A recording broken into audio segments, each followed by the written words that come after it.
Support comes from Mosby Building Arts, a design-build company committed to remodeling the right way. Visit callmosby.com to get project inspiration for any room of your house. It's Tuesday, October 25th. This is The Gateway. I'm Wayne Pratt. Counselors are available today for families, students, and staff following yesterday's deadly shooting at Central Visual and Performing Arts High School in South St. Louis. Sophomore Isabella Alamo says she was fleeing the school when she saw one of the victims. I saw the body at the bottom of the stairs while running out. I tried to get people to go out faster so they wouldn't have to see it. I'm so sorry. The FBI is assisting St. Louis police with the investigation. At this point, authorities have not stated how the shooter got into the building. Parents, teachers, and students gathered at Tower Grove Park last night for a candlelight vigil. As St. Louis Public Radio's Chad Davis reports, those at that vigil honored the teacher and student who lost their lives. Hundreds of people gathered at the park's Roman Pavilion to grieve and remember the fallen teacher and student, along with 7 others who were injured. 16-year-old Alex Macias says he was in class when his health teacher, Jean Kushka, was shot and killed. Macias remembers Kushka as someone who was dedicated to her family and loved teaching. She has several kids. She has grandkids. She had pets she cared about. She seemed like she actually cared about the students to me. A 16-year-old female student also was killed. Students and teachers are urged to call behavioral health response or counselors for support. I'm Chad Davis, St. Louis Public Radio. And many others are sharing memories of the teacher killed in yesterday's attack. St. Louis Public Radio's Kate Grumke tells us more about Jean Kushka. Kushka taught physical education and health at Central. She spent about half of her 38-year teaching career with St. Louis Public Schools. Kushka's daughter Abby says she loved working with kids. Her passion is helping kids, and she loved making a difference, and she loved informing the younger generation about health and, about playing sports and working as a team. Kushka was a lifelong athlete. She played field hockey for Lindbergh High School and Missouri State, and she loved to ride her bike. She's survived by her husband Steve, her 5 kids, and 6 grandchildren. I'm Kate Grumke, St. Louis Public Radio. As for the investigation, police have identified the gunman as 19-year-old Orlando Harris, who graduated from the Magnet School last year. Interim St. Louis Police Chief Michael Sack says the attack could have been much worse. The individual had almost a dozen 30-round, high-capacity magazines on him. So that's a whole lot of victims there. St. Louis Mayor Tashara Jones says children should not have to experience anything like this. I'm stressed and I'm heartbroken. I'm heartbroken for these families who send their children to our schools hoping that they'll be safe. Jones says she's grateful school staff and police could respond to the situation quickly. She says the trauma for the deadly violence will reverberate for some time. That has many parents thankful for the counselors being made available by St. Louis Public Schools. That includes Azucena Vera, whose daughter is a sophomore at the school.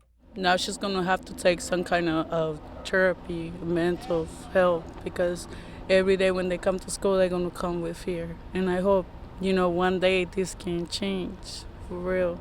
The 7 people injured in yesterday's shooting at Central Visual and Performing Arts High School are all stable. Police say they are teenagers whose injuries range from gunshot wounds to abrasions and broken bones. The FBI is helping with the investigation. It has a website for any photos, videos, or other digital evidence at fbi.gov/centralvpa.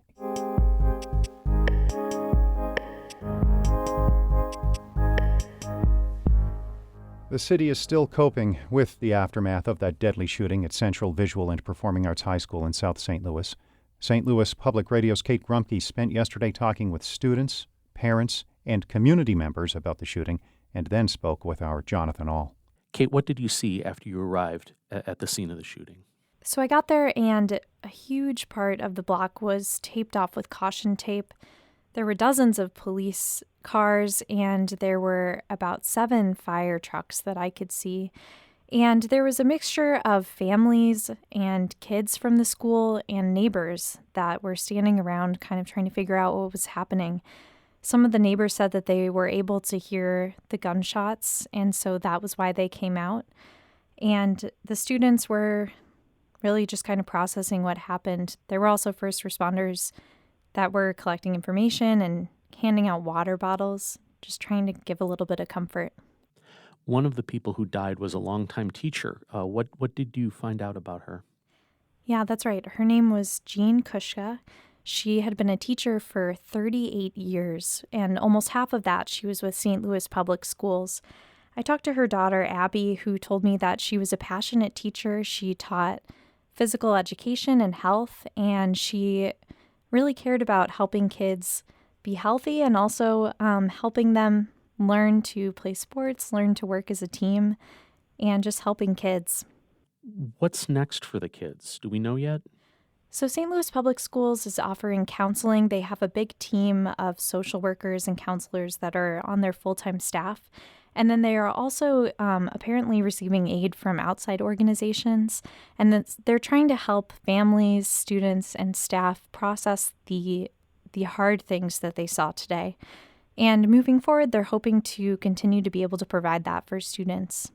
A little bit more about this school. It is a magnet school, and it also shares a building with other schools. Is that correct? Yeah, so Central Visual and Performing Arts High School is a magnet school for kids who are talented artists in some way. So there are dancers, musicians, performers. There are people who are amazing at drawing that go to this school.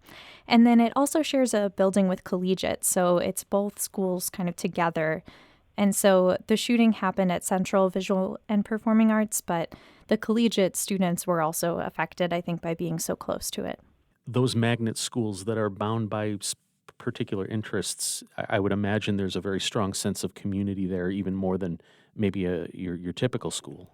Yeah, I think so. And there's also a strong connection with the teachers who also have some sort of interest often in visual and performing arts. So I think it's a school that people are very proud to have gone to, and it's a tight-knit community for sure. St. Louis Public Radio's Kate Grumke. Kate, thank you. Thanks, Jonathan. That's St. Louis Public Radio's Kate Grumke speaking with our Jonathan Ahl about yesterday's shooting at Central Visual and Performing Arts High School in South St. Louis. The Gateway is a production of St. Louis Public Radio, a listener-supported service of the University of Missouri St. Louis. Music by Ryan McNeely of Adult Fur. I'm Wayne Pratt.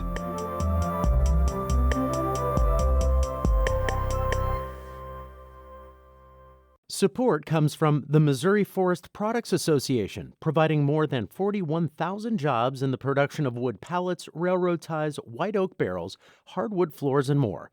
Details at choosewood.com.